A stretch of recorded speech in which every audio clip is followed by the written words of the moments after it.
Indra and Asura's reincarnation cycle within Naruto has always fascinated me. However, the way reincarnation works in Naruto has confused me to this day. How some go to the Pure Land while others must be reincarnated. But as I think about it, my assumption is that, when speaking of reincarnation, they don't mean it in a literal sense, as we know Hashirama and Madara must have gone there. The fact that they can be subject to Impure World Reincarnation tells me that their souls can't be residing within Naruto and Sasuke in a literal sense, elsewise Kabuto and Orochimaru's attempts to reincarnate them would fail, because technically they're already reincarnated.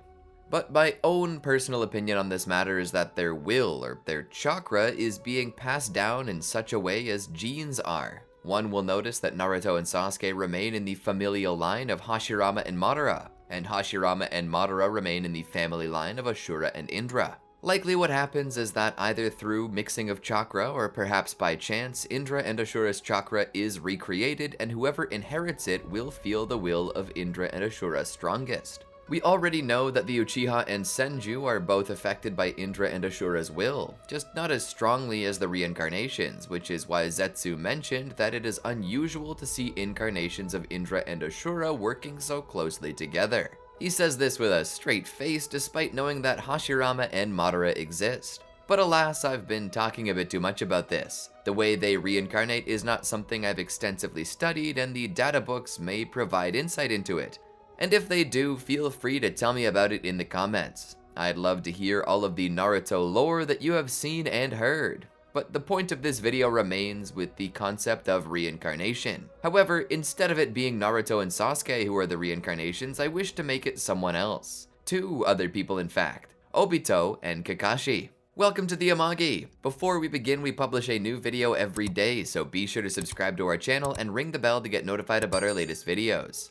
We've also noticed that a lot of folks who are watching our videos aren't necessarily subscribed to the channel. We know that YouTube does a good job of getting you what you want to watch, but if you want to make sure that you don't miss any videos, or if you just want to support the channel, make sure that you hit that subscribe button. Maybe ring the bell too. Thanks so much. The Amagi's reach stretches beyond just this channel, so if you're a fan of us, please consider subscribing to our other channels and following us on all of our social media. Help us reach our goal of passing 100,000 followers on all of our accounts by the end of the year.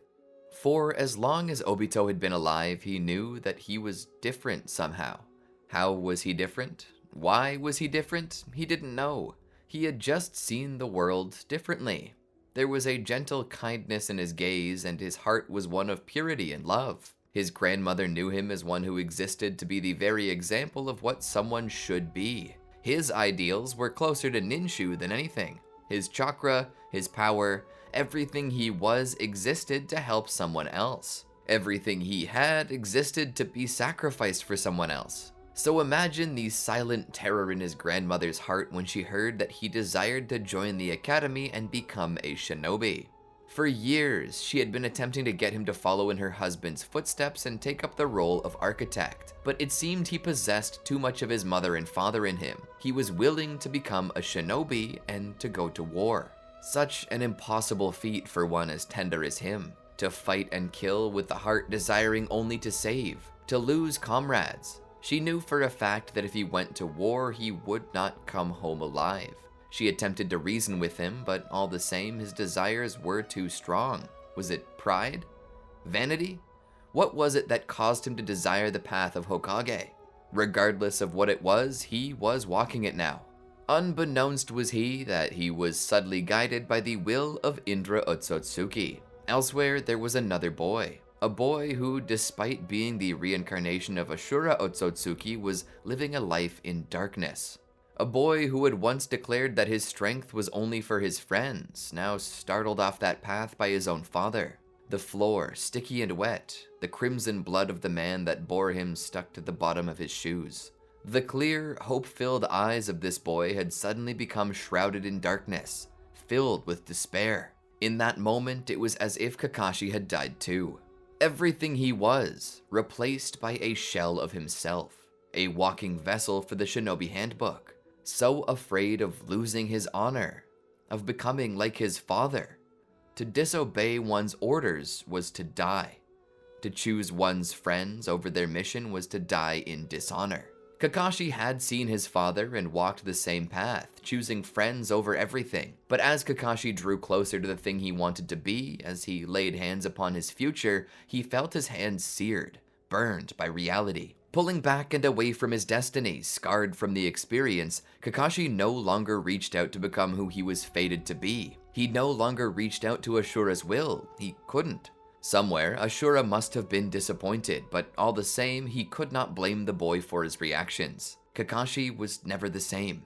Just as fate would have it, Kakashi and Obito ended up on the same team together. It was a story retold time and time again from generation to generation, an endless cycle. In some far-flung cave, Madara Uchiha sat thinking on these things and remained informed of the outside world. The same team being reformed over and over again, the endless reincarnations of Indra and Asura of which he was one, the endless wars and proxy battles fought in the name of peace. The entirety of this was a metaphor for the cycle of samsara. The Rinnegan being witness to this most obvious of analogies. The world was caught in an endless cycle of birth, pain, death, and rebirth. It was Madara's hope to break out of that cycle, to break out of the samsara as Diva attempted for generation after generation. Madara would be that outer path. He would be the one to bring them out of the endless cycle and into a world of only bliss, where karma no longer existed, and where one would be free to be happy without fear of reprisal. That was the Eye of the Moon plan. He kept his eyes close on Obito and Kakashi. It just so happened to be that during the Battle of Kanabi Bridge that Obito Uchiha found himself fulfilling his grandmother's prophecy. He would sacrifice himself for his friends. Pushing Rin and Kakashi out of the cave, he found himself crushed under the heavy weight of the falling stones. As the boy lay trapped, he considered his position and, most jarring, his inability to feel the pain. His entire right side had been crushed. Nerve endings should be on fire, telling his brain that something was horribly wrong. Whether it was adrenaline or perhaps sensory overload, one couldn't be certain, but he wasn't currently feeling any pain, merely giving himself over to the cold embrace of death, his body in complete shock. Groggily, he looked to his friends with a smile, and they cried out for him. In a way, Obito thought that this might not be such a bad way to go. Somehow, Rin and Kakashi's tears brought him joy. He wanted this. He wanted them to cry over him. He wanted them to lament him for months and enshrine his memory into their hearts. This was love. Love was pain. But Obito had yet to learn that himself. He had yet to understand the implications of this causal relationship. As he lay there, he made but a single request, that Rin give Kakashi his Sharingan and replace the eye lost to him in battle. Rin obliged, and Kakashi found his eye replaced by a Sharingan. And with that Sharingan, Kakashi went on a killing spree, eradicating every Iwanin that drew close in an effort to fulfill the final request of Obito, which was to protect Rin. Kakashi used up all of his strength and then some. He fought so bravely and so hard that the moment Minato showed up to the battle, Kakashi passed out. In the end, the battle was won, the mission completed, and everyone but Obito went home. Obito's eyes closed as more rubble fell upon him. He could only play out the scenario within his head of what it must feel like for his grandmother. What it will be like when she's told of his sacrifice. Surely she'll cry. Perhaps she will even die of heartbreak. He hoped not. But then again, she would be left alone for the remainder of her life, and this was the true saddest thing he could think of before the blackness of unconsciousness took him. Obito laid there in the blackness of oblivion. He felt nothing, saw nothing. Where he was, he did not know. If he was, he did not know. But a light called out to him. "Are you really going to die now?" it asked. "Are you going to sully my name and prove how weak and diluted my blood has truly become? Wake up! Prove to me that you're deserving to be who I am, who I will become.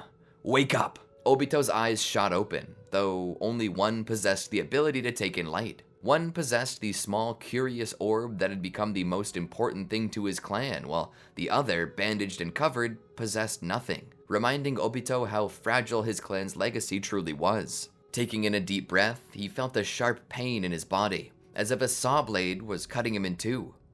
And this was him while hopped up on anesthesia. He could only imagine what pain he'd be in if he hadn't been sedated. Obito's body had been replaced. Well, part of it anyway. The damage was so great that he could no longer survive in the condition his body had been left in. And even if he could, leaving him crippled would defeat the purpose of Madara bringing here. "Are you finally awake?" he asked. Obito's single eye shifted to the person sitting upon a throne. "I had thought you might never awaken again. I had thought that perhaps your will was too weak." "Who are you?" Obito demanded, a voice attempting to display power and command, but instead the dryness and weakness of his body displaying how obviously helpless he truly was. "I am Madara Uchiha, your predecessor."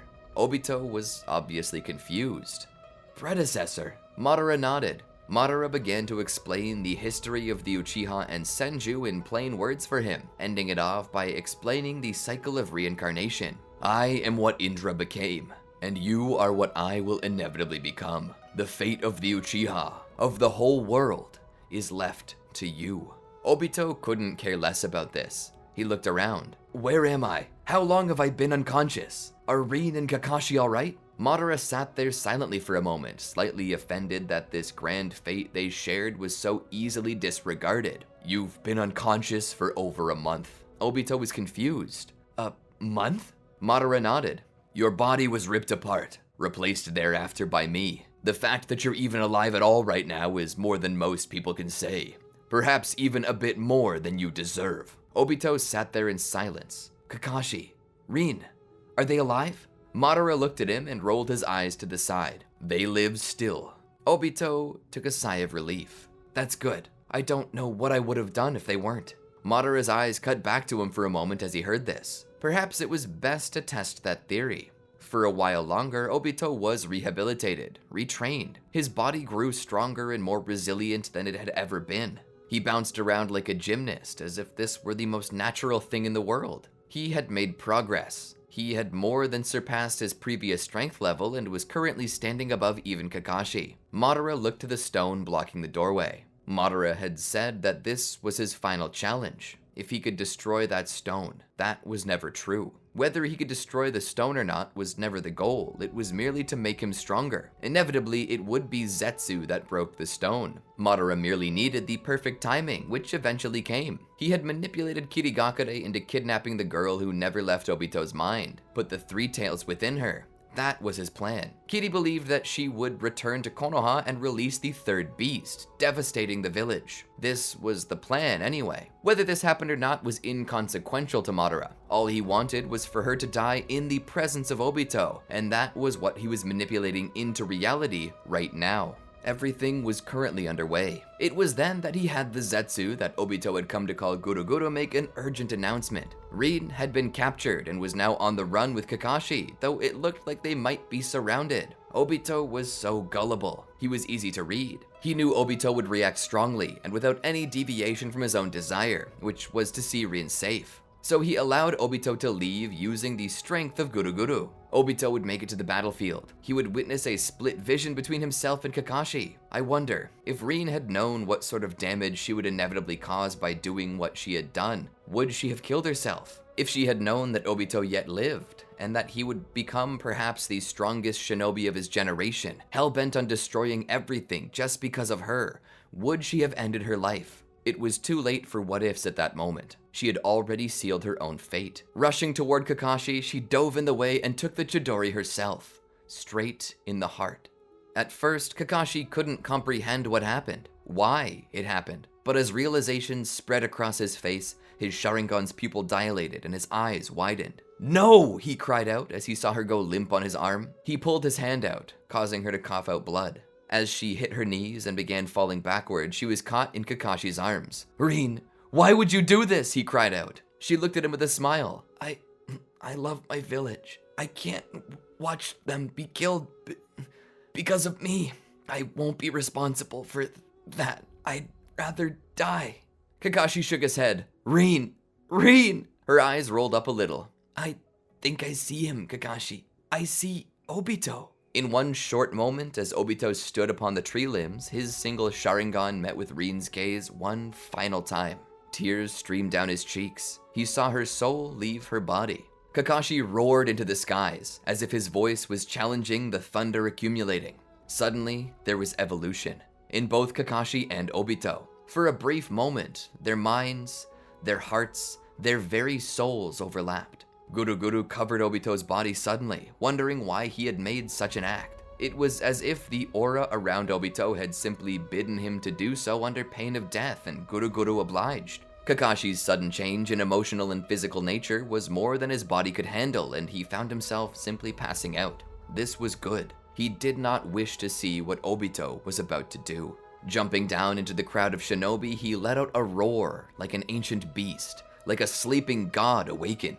The hearts of all who heard it trembled, a chakra flowing out like the angel of death upon the land and its inhabitants. The hearts of all who heard it trembled, a chakra flowing out like the angel of death upon the land and its inhabitants. They looked back to see Obito as he rushed forward, tree roots spawning in the ground as his feet left the dirt to push him into another set of his quick stride. The roots began to race him until they formed a stump with which he jumped from to get above them all. Suddenly, he was in the air, chakra rods raining down upon his opponents. One was taken up into Obito's hands, which he would use as a weapon to protect himself, as if he actually needed such a thing. His body shifted, limbs growing and opening from his body as Guru panicked, his own body being shredded by the sudden outburst of abilities. 2 extra sets of arms appeared, and from each, every manner of spiked weapon and projectile was generated. These weapons, lashing out, gifting to each shinobi who dared to hurt Rin the gift of death. Some drew too close to Obito, and those that had found his hand upon their face. Their very souls ripped clean from their bodies so fast that their lifeless husks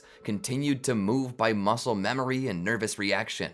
Tree limbs rose from the ground to pierce any nearby, as beasts of fantastical shape and size appeared to devour. The rain itself began to turn to blood as the moon shifted to a crimson hue. Guru's mask opened up to show the face of Obito, splashed with blood, lavender rings echoing out from the center of his single eye's iris. The awakening of a god of destruction.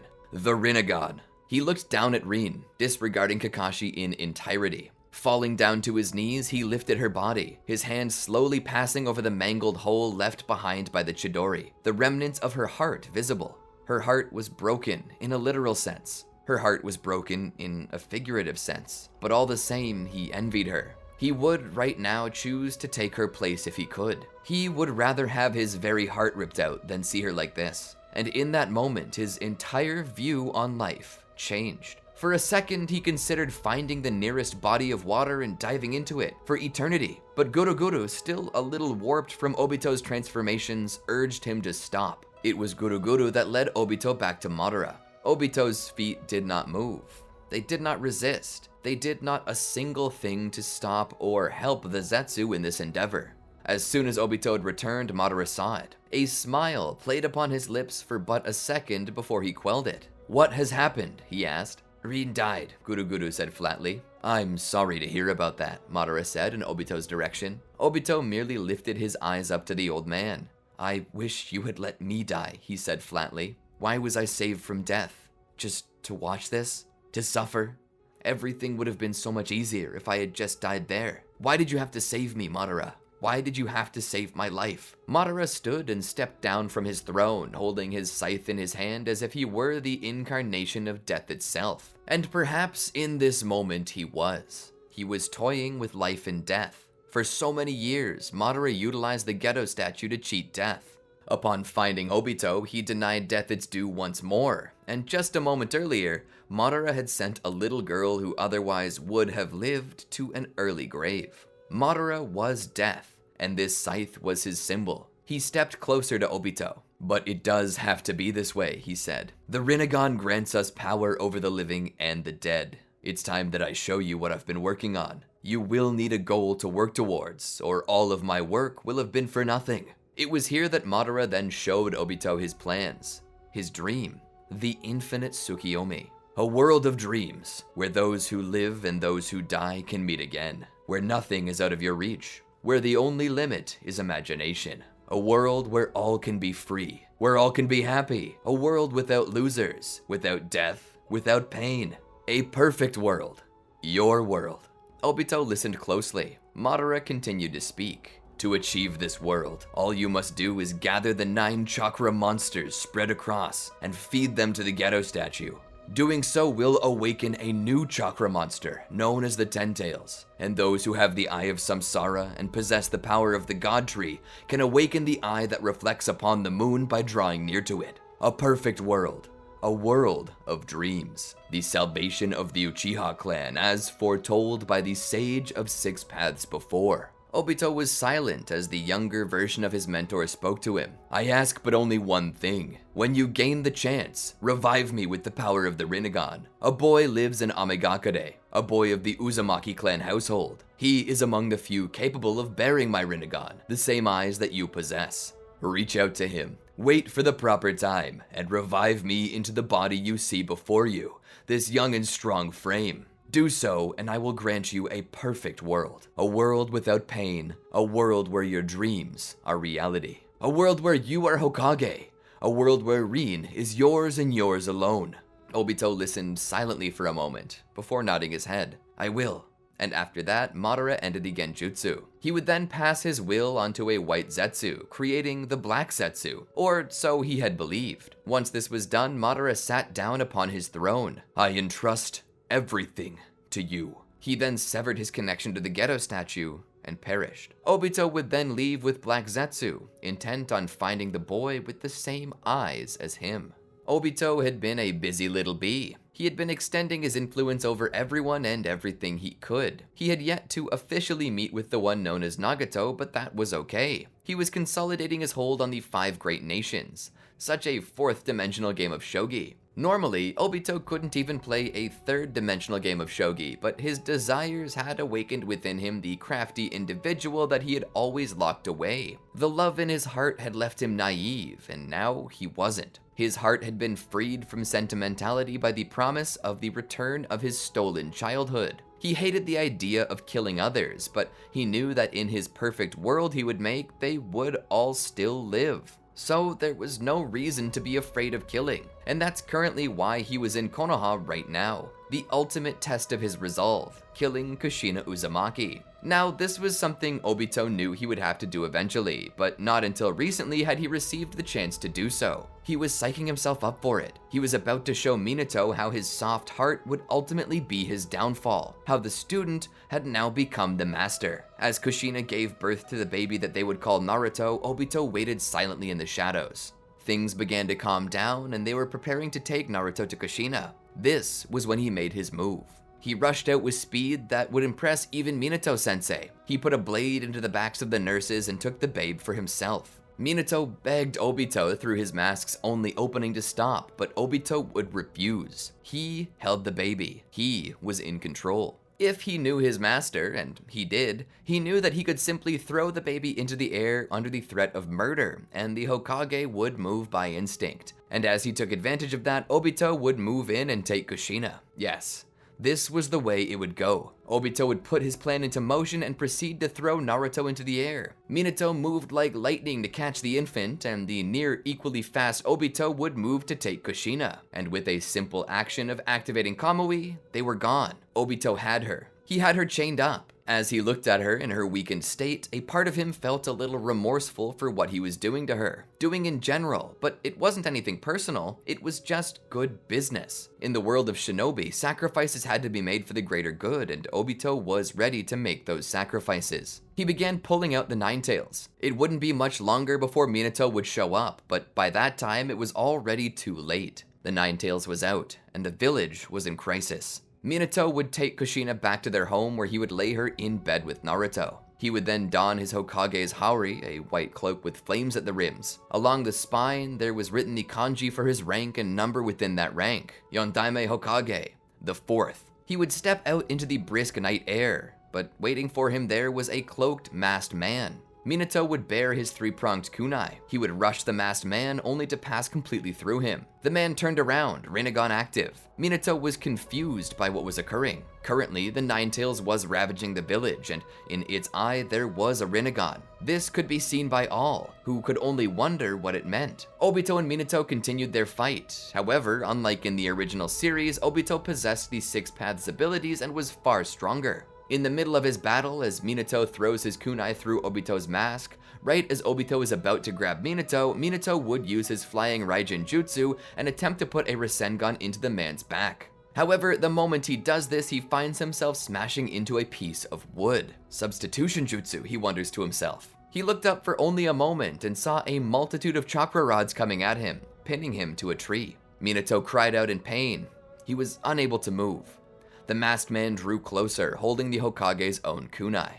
You really thought you could save anything. You're a failure of a Hokage, a failure of a husband, a failure of a mentor, and a failure of a man. You do not deserve the position in which you sit. And for all of your speed, Yellow Flash, you're just not quick enough. Minato looked at him. Obito thought for a moment as he looked into his master's eyes. He would then reach up and remove his mask. Minato was startled to see this.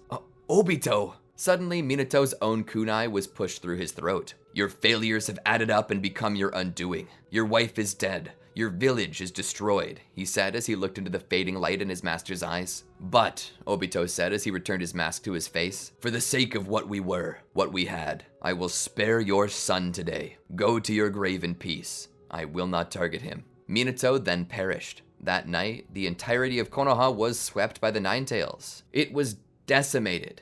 Devastated. Many shinobi perished that day, and it became a question if Konoha could ever recover, if it could even recover. In the aftermath, Hiruzen would make his way toward the location where Minato had secretly hidden his family, moving through the woods, Enma by his side the whole time.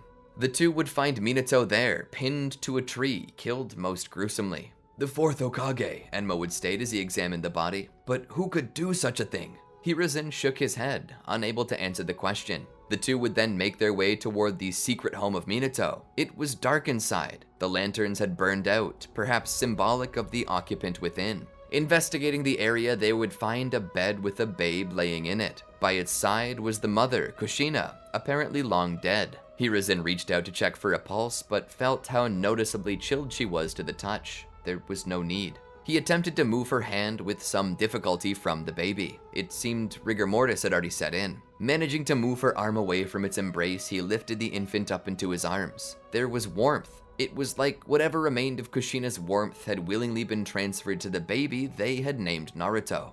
He held it in his arms, and for a few moments he feared it too might be dead. But to his relief, it sneezed, apparently showing a bit of an allergic reaction to Enma's presence. That sneeze, adorable as it was a welcome sign of life. Hiruzen would take a blanket and swaddle the child to help keep its body temperature up. With whatever other blanket he could find, he would cover Kushina's body out of respect. He would then take the child back with him to be examined and cared for by Konoha's medical nin, if any still lived. Looking out over the devastation, Hiruzen knew that Konoha was going to have a hard time coming out of this. Without a tailed beast, and with such a weakened military, Konoha would need to rely upon every boon they possessed to survive. This would result in Jiraiya and Tsunade being called back to the village urgently, and the Uchiha, due to no evidence of their Sharingan in the eyes of the Ninetales, accompanied by the fact that Konoha needed all the help it could get, would not get eradicated. They would get to work quickly, recruiting new shinobi, hiring out mercenaries, and rebuilding their village as fast as possible. They were in a dire situation, and it was now mandatory that any and all able-bodied citizens be conscripted to serve in Konoha's military. Shinobi if they could pass the test to become genin, guards if they couldn't. The Hyuga came out of it smelling like a rose, and they were willing to throw all of their weight behind Konoha to help it stand on its 2 feet. All the while, Hiruzen feared that those seeking revenge on Konoha might team up and crush it in response to this attack. To that end, Hiruzen made every effort to tell the world that Konoha still had access to the Ninetales, even though it had been taken. As Konoha rebuilt, Hiruzen took Naruto under his wing, opting to raise him, as there was little chance that Konoha could support him any other way. All the while, Obito now had access to the Ninetales. Sadly, he was unable to place it into the Geto statue, as it was already stated that the Ninetales had to be the very last beast loaded into it, for fear that it may overload the statue. To that end, he left the beast under a genjutsu and stored it away in his Kamui dimension, just in case it was ever needed. Time passes, and Obito continues to spread his influence. Eventually, he makes his way to Amegakure, where he encounters the Akatsuki for the first time, hoping to join their ranks and manipulate them from the inside. However, the Akatsuki are wary of him. That is, until they notice that Obito possesses the Rinnegan, just as Nagato does.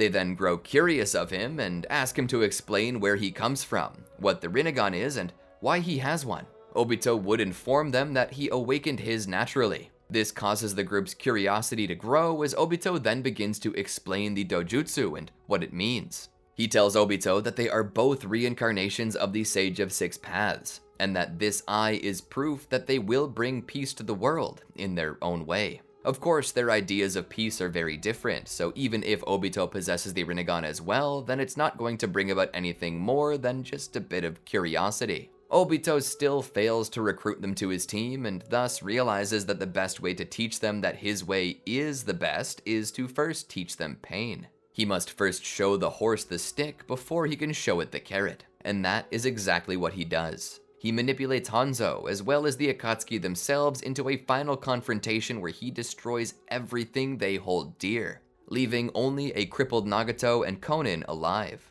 It's from this that he reemerges and attempts to once more join their group. He finds that this time they're far more accepting of his ideas of peace and his plan to take all the tailed beasts. Pain comes to realize that in order to gain peace, he must first teach the world pain. The logic is simple. For peace to exist, everyone must desire it, and for them all to desire it with one accord, he must first teach them the alternative. And that is death and war. A small sacrifice for world peace. And while Obito doesn't clue them into every part of his plan, he gives them just enough information to make them want it. Obito would succeed in recruiting Nagato and Konin, essentially taking command of their organization. He then proceeds to begin gathering the people who he deems to be worthy of joining their new organization, Tobi's Akatsuki. And that is the end of the video for now. I must admit, when I first thought about this what if, I was confused on how things would change. I hadn't originally planned to make them reincarnations of Indra and Asura until I thought about just how much would change if they were the reincarnations. With the addition of Hashirama's cells to Obito's body, he would quickly awaken the Rinnegan. This would change a lot, but he might not be the only one to possess a Rinnegan at this time. Don't forget who has that other eye. Imagine how much would change if Kakashi had the Rinnegan from the start, so that's probably going to be the focus of the next part of this series. I hope to see you all there when that happens. Leave a comment below to tell me what you thought of this video. Be sure to like, subscribe, and ring the bell to be notified when a new video drops. I'm sure you're going to want to be informed when another part comes out. Anyway, until next time, peace out. Did you enjoy our video? Well, then be sure to check out these other great videos from the Amagi, and make sure to subscribe and ring the bell to get notified about our latest videos.